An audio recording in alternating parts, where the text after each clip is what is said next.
to the Smokies, everybody's happy place. Now this could be your first trip to the Smokies, it might be your 101st trip to the Smokies, doesn't matter. There's always new things to discover. That's where I come in. I'm Brittany, and for the next little bit I'm going to show you some fun things to see and do while you're here in the Smokies. And we might just learn a thing or two along the way. So come with me. No, seriously, we got stuff to do. Let's go.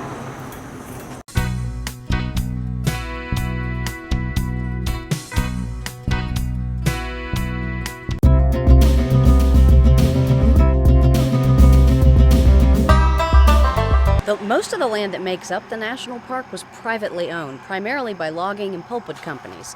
The hard part was getting enough contributions to purchase the land.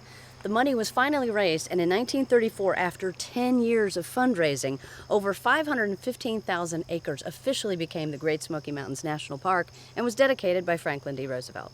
Here in the Great Smokies, we have come together to dedicate these mountains and streams and forests, the thousands of them, to the service of the millions of American people.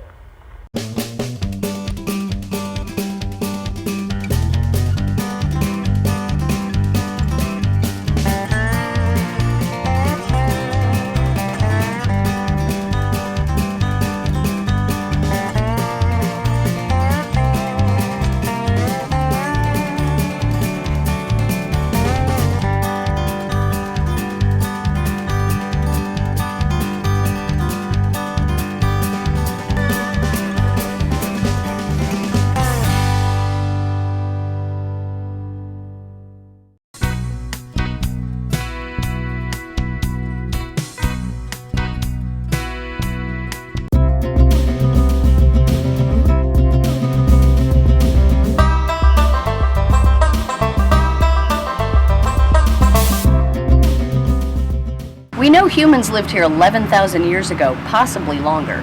It seems a group of Iroquois Indians migrated south from the New England area and settled in various places around the southern Appalachian Mountains. And as time moved on, they became known as the Cherokee. With the abundance of wildlife and their development of agriculture, the Cherokee were, for the most part, living the good life.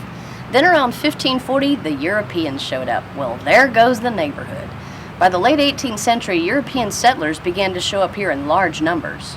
The two sides made an effort to get along, but when you put two totally different cultures together, you're going to have problems. Attempts were made to settle disagreements by drawing up treaties and establishing legal code. Well, none of this worked. Then in 1828, gold was discovered in North Georgia. Well, this changed everything. The European attitude was, let's don't let them get the gold. 2 years later, President Andrew Jackson signed the Removal Act, and the Cherokee Nation was relocated to what is now Oklahoma, and their journey became known as the Trail of Tears. While the law stated all Cherokee must move west, we all know not everybody obeys the law. In this case, there was a handful of Cherokee that hid way back in the Smokies and somehow managed to survive. Then in 1889, the Qualla Indian Reservation was established. Now, what happened after that is coming up right after this. Make a memory at the Moon Pie General Store on the Parkway in Pigeon Forge with bakery fresh moon pies, gifts, toys, quilts, and tin signs. Browse thousands of books, enjoy old-time candy and your favorite drinks, work a puzzle or play checkers in this fabulous store where the past meets the present.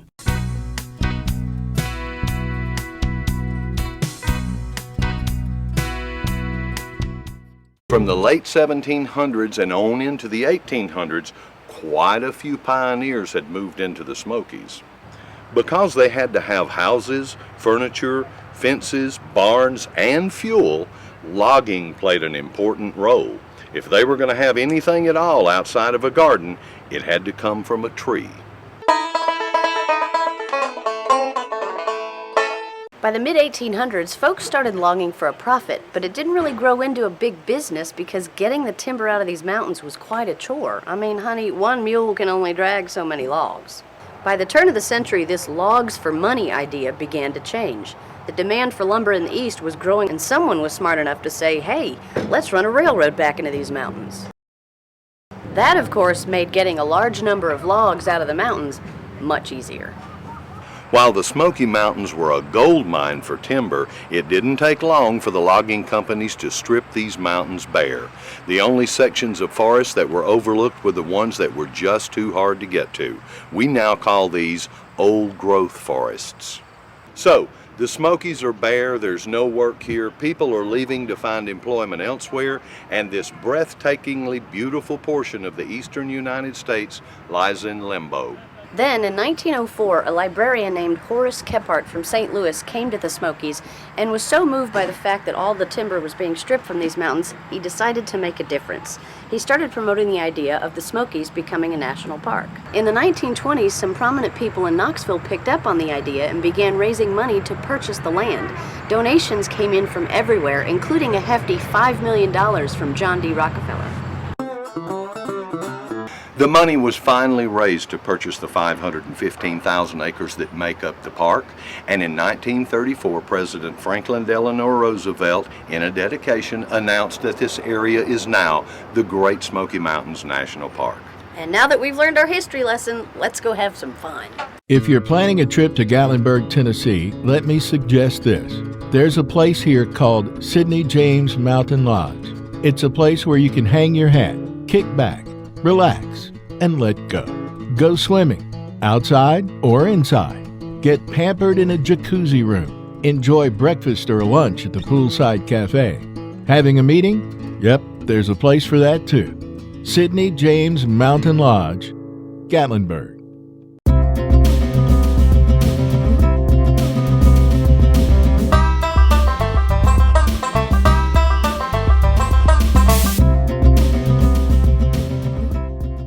Hello again. Okay, so if you're a regular visitor to the Smokies, and by that I don't mean Gatlinburg, Pigeon Forge, Sevierville, I mean the confines of the Great Smoky Mountains National Park, you may have noticed there's something new going on. You now have to have a parking pass. And because this program is relatively new, you probably have some questions like, who needs one? How much does it cost? Where do I get it? I'm here to break all of that down. Now, first of all, the program is called Park It Forward.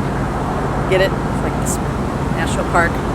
Park your car. Anyway, it's called Park It Forward because 100% of the funds raised go to protecting your park, your happy place. So improvements to hiking trails, roads, campgrounds, and so much more. So now who needs one? If you're just tootling through the park, Sunday driving, looking at the scenery, keep on trucking.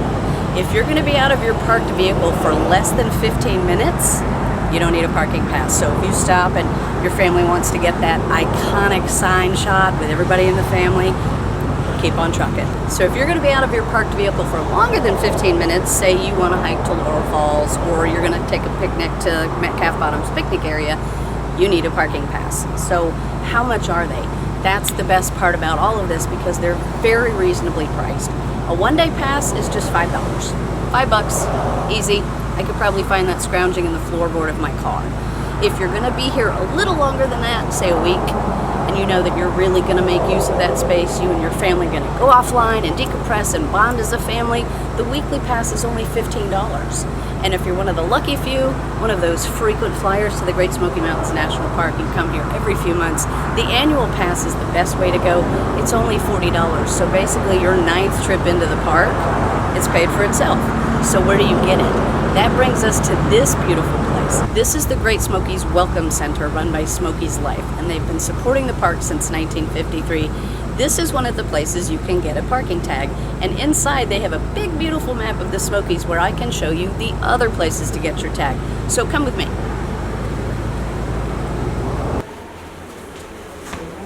So here's that big beautiful map I was telling you about. So here we are, right here at the Great Smokies Welcome Center in Townsend. But if you go to the Gatlinburg side, we've got Sugarland Visitor Center, the Gatlinburg Welcome Center, and Greenbrier Grocery in the Greenbrier section. And then inside the park, we have Cades Cove Visitor Center, we have the Great Smoky Mountains Institute at Tremont, and we have the Klingman's Dome Welcome Center. And on the Cherokee side, we have the Oconaluftee Visitor Center. So go get your parking tag and let's play in the park. When's the last time you wandered, or watched, or paused for a sight that takes your breath away? Here, we become adventurers, dreamers. We connect to ourselves, each other, and the passionately protected nature around us. This is the very best in all of us. This is our mountain. Come together on Grandfather Mountain.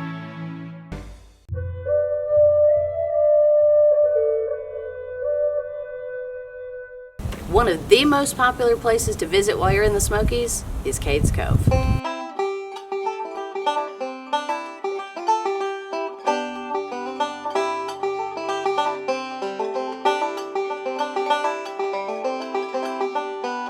The first European settler in Cades Cove was John Oliver and his wife way back in 1818. And by 1850, the population had reached a whopping 685. Today, Cades Cove has a one-way 11-mile loop where you drive past pioneer houses, churches, and a grist mill that dates back to the early 1800s. Talk about going back in time.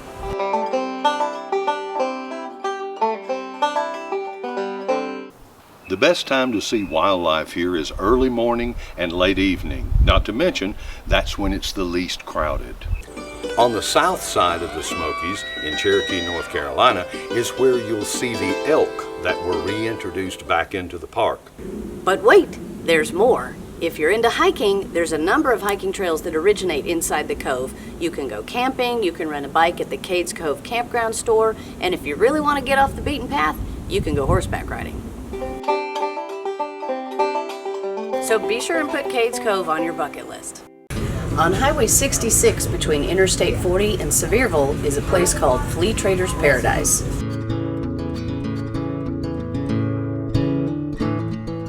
It's a 40,000 square foot climate-controlled flea market that's filled with everything you could possibly imagine. From antiques and jewelry to musical instruments, military surplus, collectibles, and homemade fudge, just to name a few. If you can't find what you're looking for, it's probably because you haven't gone around the next corner.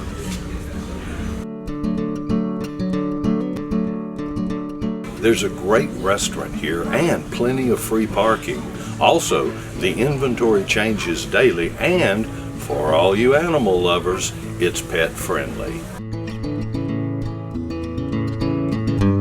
So if you'd like to spend a day or two doing what I like to call treasure hunting, then visit Flea Trader's Paradise on Highway 66, right next to the big yellow helicopter. Nothing beats a trip to the Great Smoky Mountains. And nothing makes that trip more enjoyable than staying in a luxury log cabin. Eagles Ridge Resort has 1 to 9 bedroom, beautiful cabins and chalets located close to all the action in Pigeon Forge. Hot tubs, jacuzzis, theater rooms, pool tables, and game rooms are all available, not to mention full kitchens and fireplaces. There's also a great swimming pool with multiple sun decks. All this and a spacious clubhouse for meetings, reunions, receptions, and group activities. So, on your next trip to the Smokies, don't forget, a cabin can make your stay one of the highlights of your trip. So give us a call and let Eagles Ridge Resort help make your vacation a memory you'll never forget.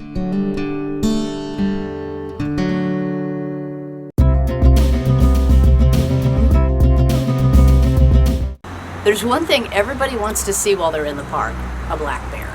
There's about 1,500 black bears that call the Smokies home, and seeing one in the wild can be quite a treat, but just remember, as cute as they are, you can't get too close.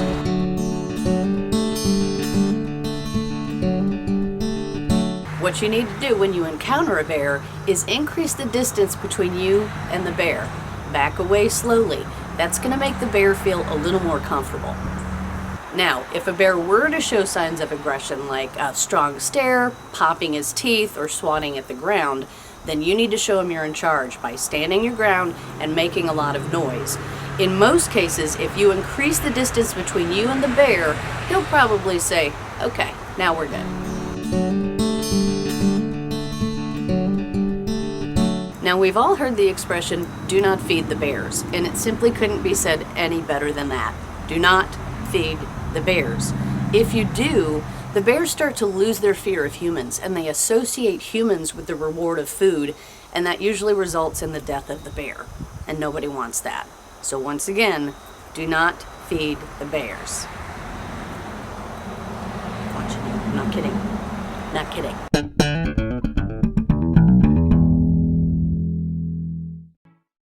Hello! This is the part of the show where I tell you about some of the fun events that take place in Pigeon Forge and the surrounding areas. Now, this calendar of events is brought to you courtesy of our dear friends over at the Greater Pigeon Forge Chamber of Commerce. Now, you see that QR code right there? We're going to keep it up the whole time, and it takes you straight to their website. So get your smart devices ready, and here we go. Everybody loves springtime. That's why from March 1st till the end of May, the whole county celebrates Springfest. Festivities include a Mountain Quilt Fest, the third weekend in March, the Wildflower Pilgrimage during the third weekend in April, and Dolly's Homecoming Parade during the first week of May. Mid-April marks the Spring Rod Run in Pigeon Forge. Bring your vintage car, your lovingly restored masterpiece, your classic hot rod to the show for everyone to ooh and ah over, or if you're just a fan of Motor City's finest, you can stroll around for days taking in all the timeless beauty.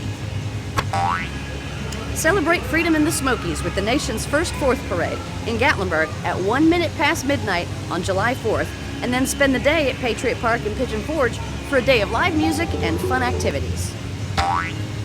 Early in September over at Dollywood Splash Country is one of the Shades of the Past Rod Run. This show is open to hot rods and customs and classics model year 1972 or older. There will be plenty of vendors, giveaways, and prizes for the best cars. In mid-September, come check out the Fall Rod Run. It's pretty much like those other rod runs I told you about, except it's in the fall. The annual Smoky Mountain Harvest Festival takes place during the entire month of October. It's a countywide celebration of fall spectacular colors, with craft shows, sidewalk sales, live entertainment, a decoration competition, and Halloween at the Island in Pigeon Forge and at the Pigeon Forge Community Center. Well, that's all I have, kids. These are just the biggies. So for information on more fun events, exact dates and times, and more fun things to see and do, click on over to thepigeonforgechamber.com. Go. Get to clicking. Make a memory at the Moon Pie General Store on the Parkway in Pigeon Forge with bakery fresh moon pies, gifts, toys, quilts, and tin signs. Browse thousands of books, enjoy old-time candy and your favorite drinks, work a puzzle or play checkers in this fabulous store where the past meets the present.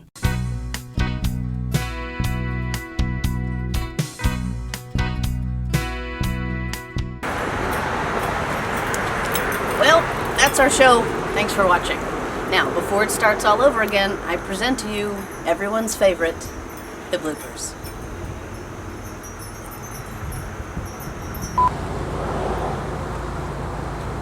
Hello again.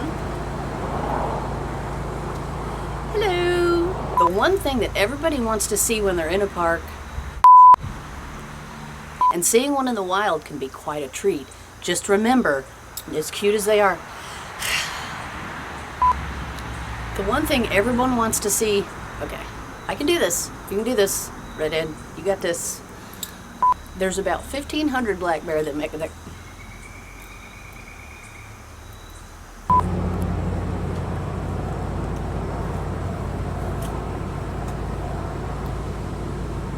Okay, so if you're going to be out of your parked vehicle longer than 15 minutes, say you're going to go hike Laurel Falls or you're going to go picnic, that line! The one thing that everybody wants to see while they're in the park is a black bear. There's about 1,500 black bears that call the Smokies home, and seeing one wow! Now what you need to do when you encounter a bear in the wild,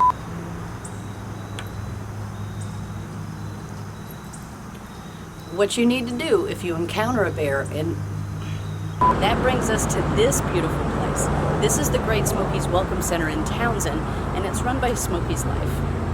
Inside, they have a big... Now, if a bear were to show signs of aggression, like a strong stare, or popping his teeth, or swatting at the ground, then you need to take charge. Then you need to show him you're in charge. That's the line.